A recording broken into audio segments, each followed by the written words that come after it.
Olá, vamos agora falar de coisas belíssimas.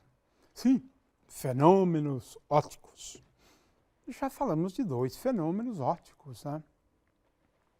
Propagação da luz num meio homogêneo ou não homogêneo, mas falamos depois também da refração e da reflexão, os fenômenos da reflexão. A luz incide numa superfície e é refletida. A luz incide numa superfície e uma parte dela é refratada. É refração da luz, fenômenos, sim, são fenômenos ópticos. Agora vamos falar de fenômenos ópticos mais difíceis de serem entendidos. Aqui entre nós, vou falar agora de coisas um pouco mais difíceis, né, de serem entendidos, né. Muito bem. Primeiramente, fenômenos relacionados à interação da luz com a matéria, né? E ela produz alguns fenômenos muito interessantes, né? A absorção, a dispersão, né? O espalhamento da luz, né? São fenômenos, né? Então vamos agora assistir a esse pequeno vídeo, na qual nós vamos ter a decomposição da luz branca em luzes ou ondas eletromagnéticas de diferentes comprimentos de onda. Neste experimento usaremos uma fonte de luz com uma lâmpada com filamento reto, um prisma de vidro sobre um suporte, uma lente convergente, uma folha branca de papel sulfite e um anteparo de madeira. Iniciaremos posicionando a lente convergente na frente do prisma, a fim de colimar a luz que passará através do prisma. Em seguida, colocamos um anteparo de madeira para escurecer o outro lado do prisma. Ligando a lâmpada incandescente, que é uma fonte de luz praticamente branca, podemos observar que a luz se decompõe formando um espectro de cores após atravessar o prisma de vidro. Este fenômeno é chamado de dispersão da luz. A dispersão da luz ocorre pois o fenômeno da refração depende do comprimento de onda da luz. Cada cor tem um ângulo de desvio, ou de refração diferente do outro. Ao atravessar o prisma, pode-se observar que a luz de cor vermelha se desvia menos do que a luz azulada, como podemos ver no espectro projetado no papel sulfite. Quanto mais afastamos o papel sulfite, mais as cores se separam umas das outras, e é possível que se observe desde a cor vermelha até a cor violeta. Este mesmo fenômeno ocorre quando vemos as cores formadas num arco-íris, no qual a luz branca do Sol é decomposta por meio da dispersão nas gotas de água da chuva. O fato é que Newton descobriu esse fenômeno, a dispersão da luz. É disso que nós estamos falando. Uma luz branca repentinamente se decompõe em ondas eletromagnéticas dentro do espectro visível, associadas a diferentes comprimentos de onda, que nós identificamos com as cores, né? Agora, por que cada cor se propaga numa velocidade diferente num determinado meio? Porque o índice de refração depende da frequência angular, como temos aqui, ou da frequência da onda eletromagnética.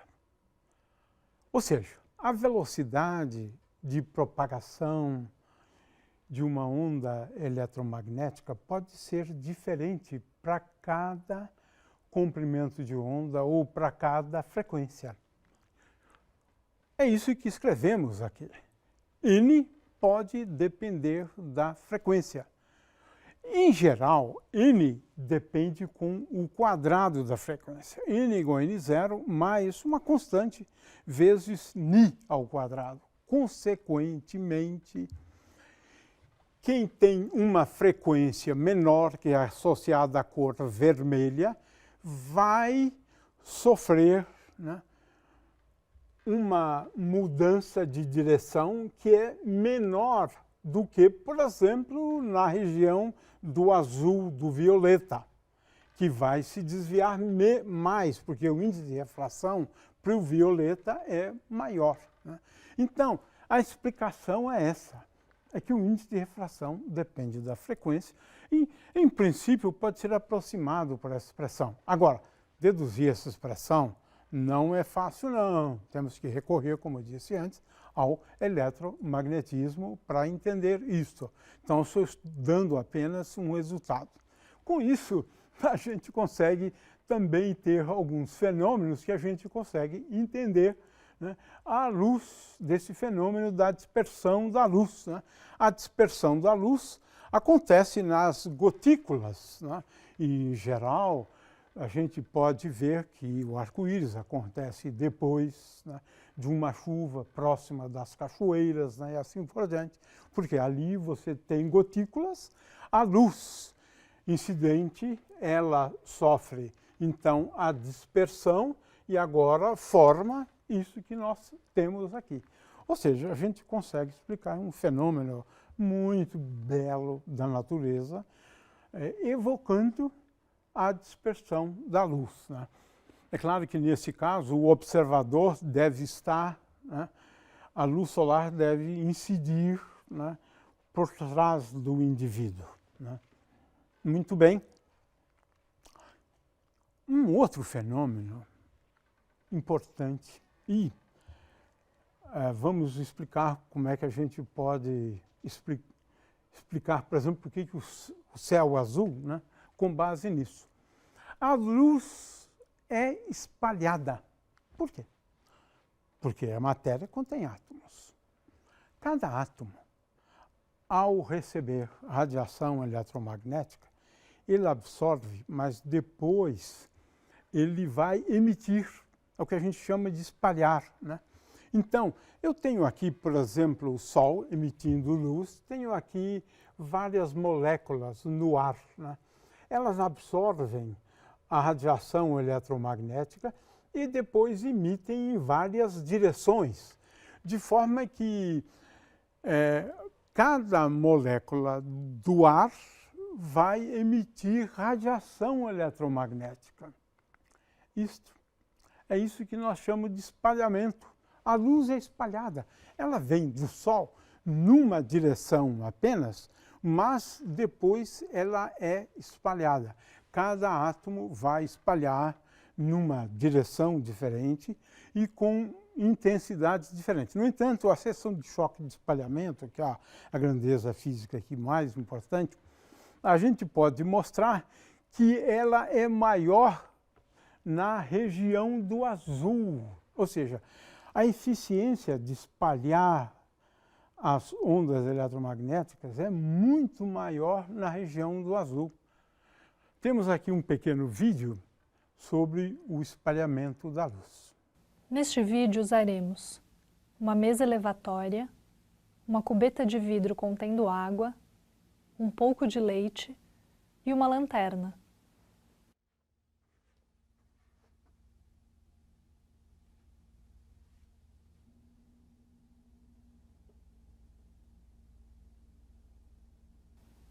Vamos iniciar colocando algumas gotas de leite na água e misturando bem a solução.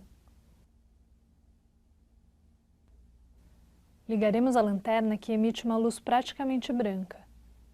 Assim, ao incidirmos a luz através da solução, podemos observar que a luz se espalha iluminando quase todo o líquido. Também podemos observar que, ao olharmos lateralmente, a luz espalhada terá uma tonalidade mais azulada, principalmente nos pontos mais próximos da lanterna.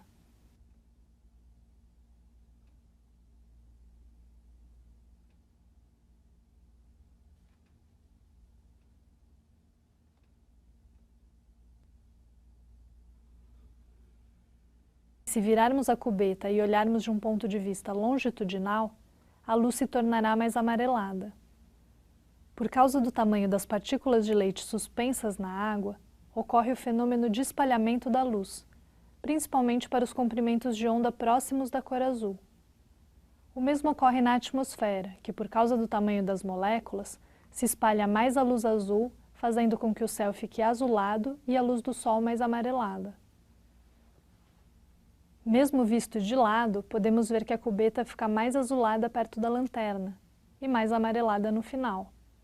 Ao entardecer ou ao amanhecer, Como a luz do Sol atravessa uma camada maior da atmosfera, ela se torna mais avermelhada, pois praticamente toda a luz azul é espalhada. Qual é o efeito prático do espalhamento da luz, preferencialmente na região da luz azul? É essa. O céu é azul. É por isso que o céu é azul. Ora, se não houvesse atmosfera, como é que seria a nossa visão do céu? Isso, um pontinho lá. O céu seria negro. E um pontinho lá, associado ao Sol. Mas por conta do espalhamento, fica tudo mais bonito no nosso mundo. Por conta dos átomos na atmosfera terrestre que espalham a luz para várias direções e espalham preferencialmente, o que a gente chama de seção de choque de espalhamento, dependendo da frequência, que as frequências mais altas são aquelas frequências associadas ao azul. Um belíssimo fenômeno, portanto, que dá uma beleza toda especial para a natureza quando a gente olha o céu. Senão, seria realmente um desastre para nós terráqueos, né? Ter um céu negro constantemente com um ponto muito bem iluminado, né? Muito bem, assim também toda a superfície terrestre fica iluminada. O fato é que esse é um fenômeno de espalhamento da luz, né? Um outro fenômeno associado à interação da luz com a matéria é a absorção da luz. A luz pode ser absorvida. Sim, sim. Veja, a luz incide e o material absorve a luz. É claro que é uma coisa complexa que tem que ser analisada, analisando o espectro de absorção dos materiais. Por que alguns absorvem mais o vermelho, os outros absorvem o verde, os outros absorvem azul, e assim por diante. A teoria, mas o que acontece é o seguinte, é graças a isso que esse mundo é maravilhoso, cheio de cores, né? Por exemplo, veja só uma rosa. Incide uma luz branca com fótons associados a todas as cores com as mais diferentes frequências dentro do espectro eletromagnético e, no entanto, ela absorve todas as frequências, exceto a do vermelho. Então, você vê o vermelho. Por quê? Algumas componentes da radiação eletromagnética foram absorvidas. E o que você recebe é só o vermelho. Isso faz toda a diferença. Esse mundo fica maravilhoso por conta da capacidade dos objetos de absorverem determinadas frequências, né? Ou determinadas cores, né? Do espectro eletromagnético, né? Muito bem. Mais um fenômeno incrível. Este, sim, é espantoso. Mas descobrimos que é muito útil. A luz muda de cor. Muda de cor. O que significa isso? Olha só. Eu estou aqui num referencial e emito um sinal, digamos, associado à cor amarela. A cor é amarela. Muito bem. Mas olha só o espanto. Se alguém estiver observando a luz emitida por mim, que estou em movimento em relação a ele, se eu estiver em relação a ele, então aquele indivíduo que me vê em movimento e de tal forma que no meu referencial a luz é amarela, esse indivíduo vai perceber a luz de uma outra cor. Esse é o efeito Doppler, que pode ser entendido à luz da teoria da relatividade. Isso é muito curioso. Ou seja, o que era amarelo, para aquele indivíduo ali, não é amarelo. Que cor é? Não sei, porque aí tem um outro problema. Eu estou me aproximando dele, eu estou me afastando dele. Esse aqui. Ou seja, o comprimento de onda pode ser maior ou pode ser menor, depende do fato de eu estar me aproximando ou de eu estar me afastando. Fantástico. A luz muda de cor. O que é amarelo para mim, para o outro, pode ser até roxo. Para o outro pode ser vermelho. Isso. Se eu estiver, né, me afastando, tende para o vermelho.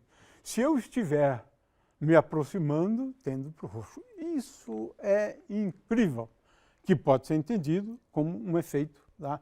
Então, veja, a luz pode tender ou para o vermelho, se ela foi amarela, emitida como sendo amarela, ou pode tender para o azul. Pode ser uma das duas possibilidades, se eu tenho dois referenciais em movimento em relação ao outro. Ou seja, a frequência da luz observada é igual à frequência da luz que é emitida, vezes raiz quadrada de 1 mais V sobre C, dividido por 1 menos V sobre C. Se V for positivo, você tem uma situação. Se V for negativo, é essa fórmula aqui de baixo. Mas o fato é que isso é fantástico, a luz muda de cor. Né? Ora, isso é utilizado para quê? Para efeitos práticos. É a melhor forma para a gente descobrir, né, e como de fato foi descoberto, que as galáxias estão se afastando umas das outras e se afastando de nós.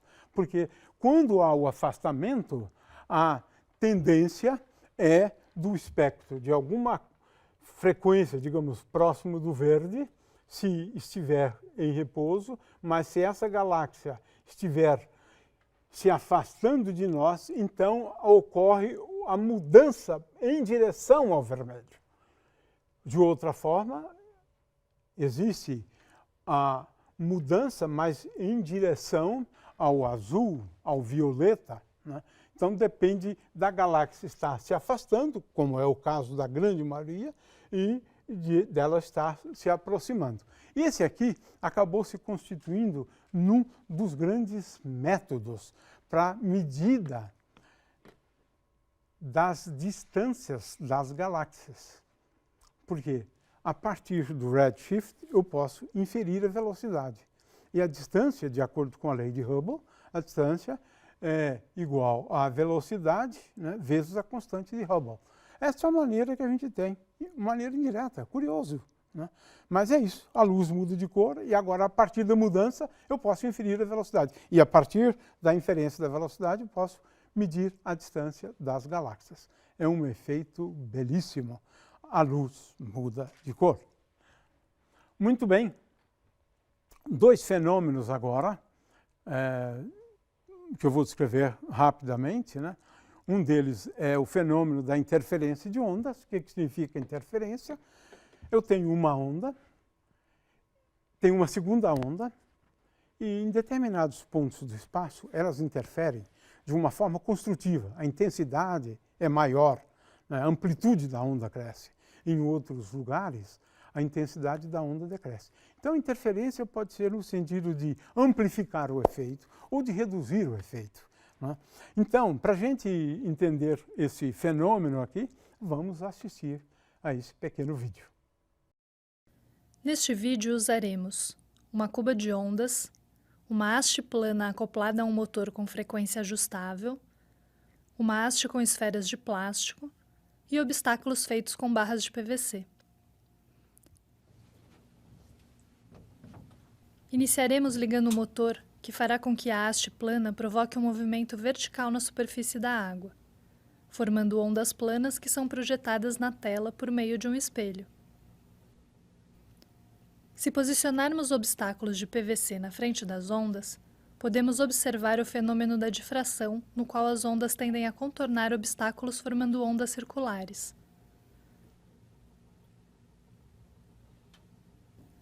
Se as peças de PVC forem posicionadas de modo que se formem duas fendas, podemos observar a formação de duas fontes de ondas circulares, uma em cada fenda. Como estas ondas são formadas pela mesma frente de ondas planas, as ondas circulares vão ter o mesmo comprimento de onda e estarão em fase. Assim, a interferência destas ondas podem formar regiões de nós e de ventres, como podemos ver na tela. Podemos notar também que, ao mudarmos a abertura das fendas, mudaremos o padrão das figuras de interferência.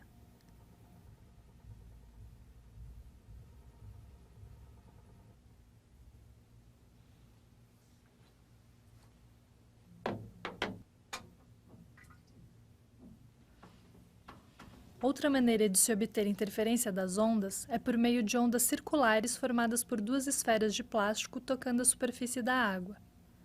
Para isso, vamos trocar a haste plana por dois suportes com esferas, tocando a água com a mesma frequência. Da mesma forma que as fendas, as ondas circulares formadas pelas esferas vão provocar interferências entre si, formando regiões de nós e de ventres, ou seja, regiões onde ocorrem interferências destrutivas e construtivas. A interferência de ondas foi descoberta experimentalmente por Young, como eu disse antes, né? Aqui tem um esboço de Young. Ele imaginou uma experiência, que é uma experiência de duas fendas. Uma fenda localizada neste ponto, uma fenda localizada neste ponto, e agora tem uma onda eletromagnética que incide nas duas fendas, e o efeito das duas fendas é como se você tivesse agora duas fontes, uma com origem no ponto B e a outra com origem no ponto C. Agora eu tenho duas ondas e considere um anteparo aqui, não é? Um plano paralelo ao plano que contém as duas fendas, localizado a uma distância d, este plano do outro plano, e agora nós podemos observar experimentalmente o efeito da interferência de duas ondas provenientes dos pontos B e C num determinado ponto localizado sobre o anteparo. É isso que Young observou e previu, né? Muito bem. É claro que você pode ter aí alguns efeitos bem bonitos, né, ilustrando a interferência de ondas, como, por exemplo, numa bolha. Aqui nós temos interferência, bem como a dispersão também, né, mas dando aí... é claro que aqui estou falando de interferência luminosa em filmes bem finos, né, mas, de qualquer maneira, produzindo efeitos belíssimos, né. É quando a gente olha, por exemplo, para água e tendo uma pequena película de óleo, ela fica toda colorida, né? O óleo, né? Muito bem. O conceito aqui é de intensidade da onda. E a intensidade da onda, qualquer onda, ela é proporcional à amplitude da onda ao quadrado. A intensidade de uma onda é definida como uma média no tempo da energia por unidade de tempo e por unidade de área. Isso é o que nós chamamos de intensidade da onda. Dá uma medida de quanto de energia por unidade de tempo, por unidade de área, né, essa onda traz.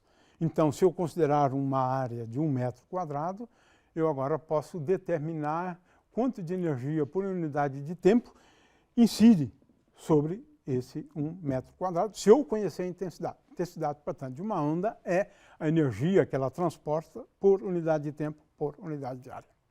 E essa intensidade, ela é proporcional à amplitude da onda ao quadrado.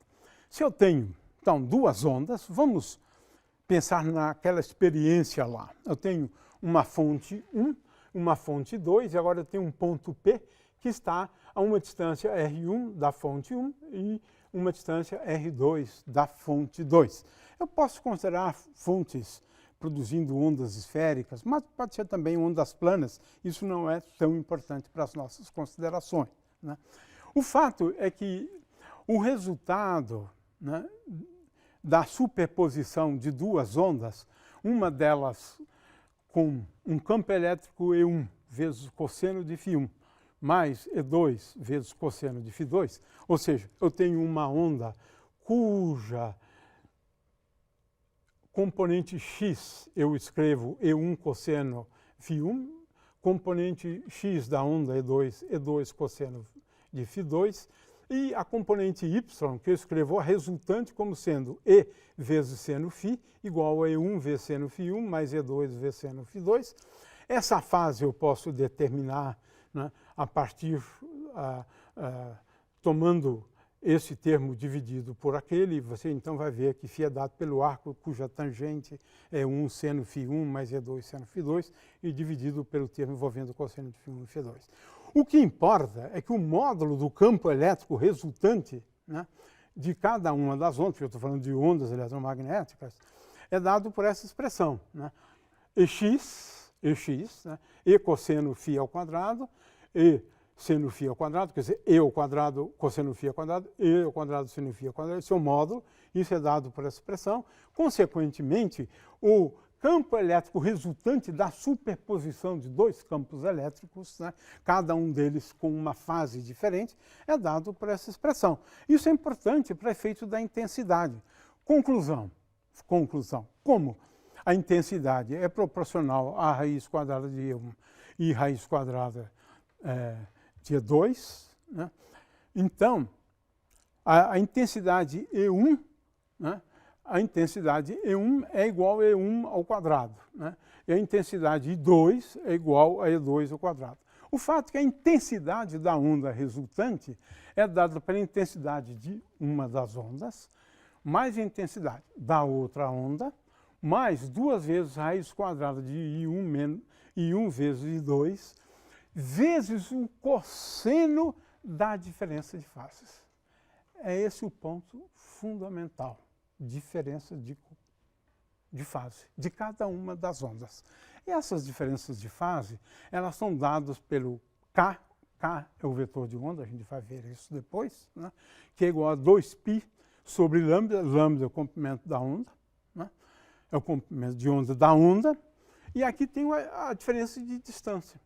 Vamos imaginar que originalmente elas tenham a mesma fase, vamos simplificar, né?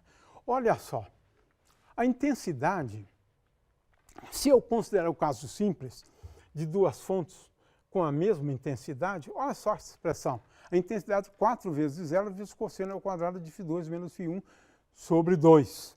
Ou seja, o que eu vou ter?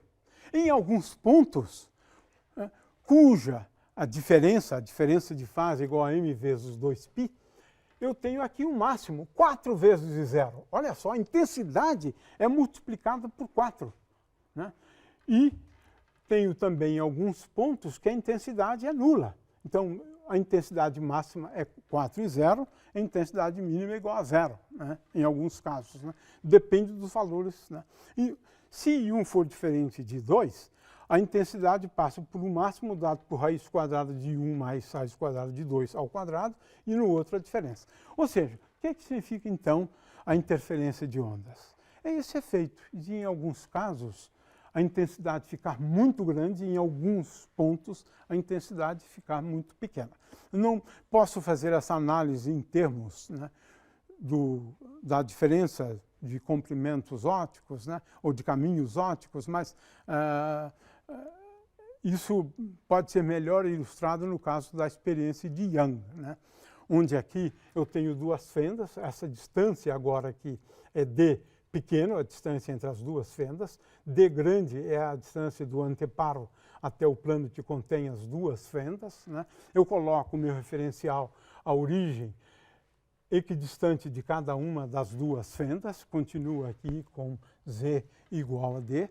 E agora eu tenho aqui a R1 em termos dessas grandezas ali, d ao quadrado, d sobre 2, d minúsculo sobre 2 ao quadrado, e assim por diante. E o fato é que, feitas as contas, né, o que você vai encontrar é o seguinte, é que em função, eu vou encontrar valores de x olhando aqui para o meu referencial, né? Esse eixo aqui é o eixo x, né? Então, para determinados valores de x, eu vou encontrar máximos, e para determinados valores de x, eu vou encontrar mínimos, ou seja, onde a intensidade é igual a zero, onde a intensidade é 4 vezes a intensidade e zero. Né? E o que você, então, observa, eu tenho aqui a condição para máximos e mínimos em função do comprimento de onda e da distância d, do anteparo até o plano que contém as duas fendas, da distância entre as duas fendas. eu tenho um máximo para x igual a 0, correspondente a m igual a 0. Eu tenho um máximo para m igual a 1, um máximo para m igual a menos 1, um máximo para m igual a 2 e assim por diante. Conclusão, esses máximos ficam intercalados por pontos de mínimos, onde a intensidade é igual a 0. E eu tenho aqui uma distância dos máximos e mínimos, né? O fato é que essa é a figura que a gente observa. O que a gente está observando aqui é o resultado da interferência de duas ondas. Ou seja, como as ondas têm fases diferentes, já que cada uma delas caminharam uma distância diferente, essa diferença de fase tem a ver apenas com a diferença da distância e também com a questão do índice de refração e o comprimento de onda, né? Mas, de qualquer maneira, assim o é. Eu posso ter interferências em filmes finos, aí esse caso é um pouco mais complicado, né, para a gente estudar. Newton também, é curioso, porque o Newton percebeu, né, que poderia acontecer esse fenômeno da interferência quando eu coloco uma lente sobre uma mesa de vidro, por exemplo, né, e ele observou esses efeitos aqui, regiões bem iluminadas e regiões destituídas de iluminação. Ele deduziu uma condição, se pode deduzir aqui uma condição para isso. Eu tenho aqui esta figura do lado direito para ilustrar esse fenômeno da interferência usando os anéis de Newton, né? Muito bem. Um outro efeito, e agora vou ser também bem rápido em relação a isso, mas um efeito belíssimo também, é o efeito da difração da luz. Aliás, a difração é um fenômeno para todas as ondas eletromagnéticas, para todas as ondas, inclusive as ondas eletromagnéticas, todas elas, ondas de rádio e assim por diante, né? O que é a difração? É a luz não caminhar exatamente em linha reta. Quando chega no anteparo, ela pode se curvar, de acordo com essa figura aqui. Ou seja, se eu tenho aqui um indivíduo, tem o rádio ligado aqui, numa esquina, esse indivíduo consegue ouvir o rádio. Por quê? Porque as ondas eletromagnéticas, as ondas de rádio, elas aqui conseguem ultrapassar esse obstáculo. Elas se curvam na esquina, isso, como temos aqui. Elas se curvam. Então, a difração é um desvio desse comportamento retilíneo da luz que se acentua consideravelmente, né, quando eu tenho um orifício cada vez maior. Se eu tenho um orifício muito grande, como tem essa figura aqui, o efeito da difração é pequeno. Se eu tenho um orifício pequeno, o efeito da difração é muito grande e é bastante pronunciado, né? Aqui eu tenho, então, estou imaginando aqui um orifício circular, né? E esse orifício circular, ele vai produzir a difração, que é definida como sendo a interferência dos vários pontos localizados sobre o orifício.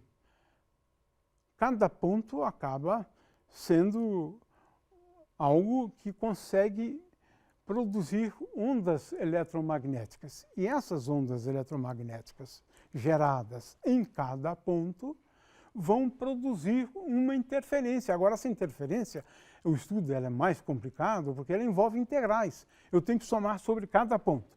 Quem começou o estudo da difração foi Grimaldi, veja, nos anos 1640, aproximadamente, né? O fato é que o princípio de Huygens e Fresnel acaba sendo útil para a gente entender a difração. Eu tenho uma onda aqui que incide sobre um orifício e agora, veja, cada ponto sobre o orifício dá origem a novas ondas. E essas ondas vão interferir. Quantas ondas vão interferir? Infinitas. Essa é a diferença da difração em relação à interferência, porque na difração eu levo em conta muitas interferências, né? Então, porque eu tenho várias fontes localizadas sobre o orifício, o que a gente imagina, né, no orifício. Muito bem. Então, a teoria de Kirchhoff é uma teoria que leva em conta basicamente isso, né? Eu tenho um orifício cuja área é A e cada ponto da superfície, que eu posso considerar como sendo uma superfície plana sobre o orifício, vai gerar uma onda eletromagnética. E agora eu tenho aqui um ponto P, cujas coordenadas são x, y e z, e os pontos sobre a superfície têm coordenadas x', y', z'.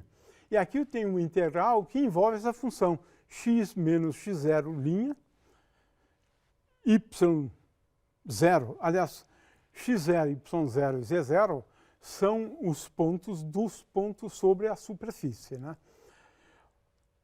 O fato é que agora eu tenho um integral envolvendo raiz quadrada de x0 menos x' ao quadrado. x0 é a coordenada x da fonte, x' é a coordenada do ponto sobre a superfície, y0 é a coordenada do ponto de origem, né? E y' é um ponto sobre a superfície. Então, eu tenho um integral aqui, né, para fazer. Aqui eu tenho x menos x' ao quadrado, mais y menos y' ao quadrado, mais z menos mais z ao quadrado, já que z' é igual a zero sobre a superfície. E o fato é que eu acabo sempre caindo em integrais, porque eu tenho que somar. Então, eu tenho um conjunto infinito de interferências. E o fato é que, feita a integração, no caso da difração de Fraunhofer, que é aquela que eu não levo em conta ondas esféricas, mas eu considero a emergência aqui de ondas planas, né? Nessa aproximação é esse tipo de resultado que a gente encontra no caso de um orifício retangular, né? Então você vai observar isso. Máximos bem acentuados, próximos dos pontos em frente ao orifício, e agora olha só a distribuição de pontos tendo intensidades máximas e mínimas, né? Eu tenho aqui então um vídeo para ilustrar, né, a difração. Nesta experiência usaremos um laser, um anteparo branco em um suporte ajustável, um suporte para slides com diferentes materiais, fendas e orifícios de dimensões variadas. Iniciaremos ligando o laser de luz monocromática verde colimada e coerente.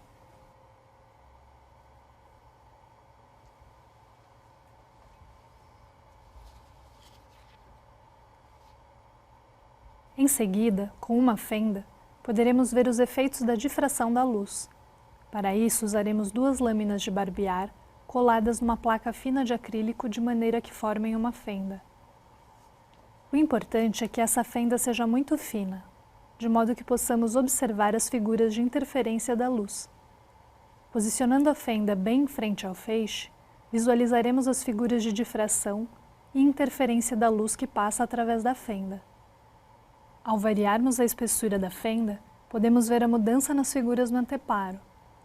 Quanto mais estreita for a fenda, mais espaçados serão os pontos de máximos e de mínimos. Ao invés da fenda, podemos usar um outro obstáculo bem fino, por exemplo, um fio de cabelo anexado a um suporte.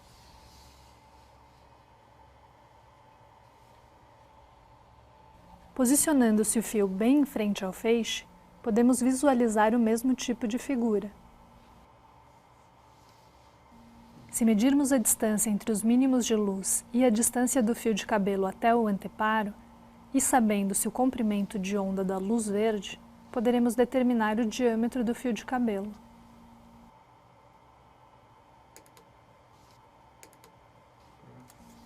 Por fim, usaremos um slide com diversos tipos de fendas simples, fendas duplas e orifícios variados.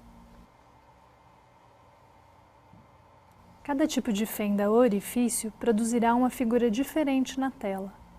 Assim, veremos que quanto mais fina for a fenda ou orifício, mais espaçada será a distância entre os máximos e os mínimos de luz.